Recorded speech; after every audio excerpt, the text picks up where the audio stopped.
It's a great achievement that you have made in Belt and Road project.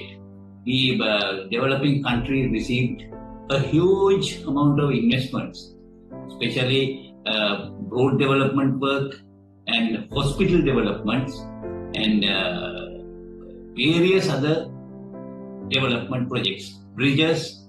This area of development was something that these developing countries couldn't even imagine.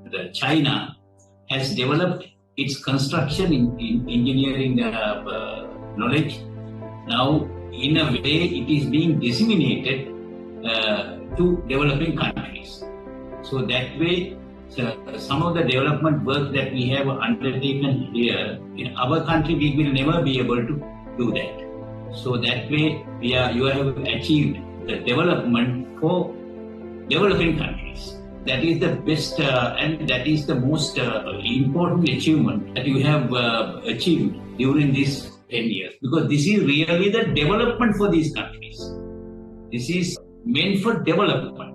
So your knowledge have been disseminated to us, and with that, we are very happy that most of these projects, especially the hospital, the kidney hospital that is in Norelia, future development. So there are now, we will have to plan it out. Okay? So in the future development work, the dissemination of your knowledge in construction, it's very important for us because, most of our engineers, they also have gathered the knowledge from your engineers.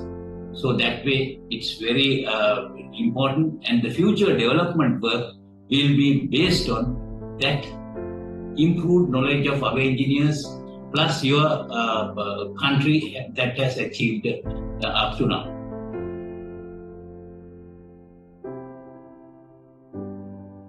Because Sri Lanka is one of the main hubs at the Silk Route belt 1,600 years ago. And even at that time, there had been a lot of business activities going between China and Sri Lanka, especially gems that were produced in Sri Lanka, and the silk that we produced in China, and the ceramics that were produced in China was very popular in Sri Lanka. During that period, the Chinese business work under this Silk Route were in a very flourishing state. And most of the Chinese, the businessmen, they were staying here. They were staying here and doing business to villages. So there are people-to-people interaction with Chinese people and Sri Lankan people. So there were some people who could speak Chinese. They were so closely associated. And it's more or less family members. So that is the interaction that we appreciate. Food is also very popular here, Chinese food. Yes, so that is also another cultural link that we have with China.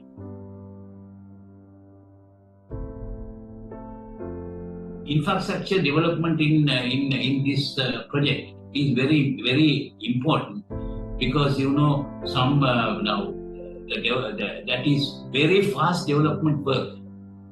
So in one of our projects, they completed within 3 years. And even the hospital is just 3 years. Huge building in 3 years.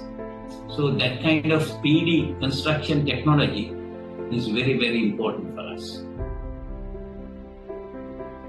It has been amazing.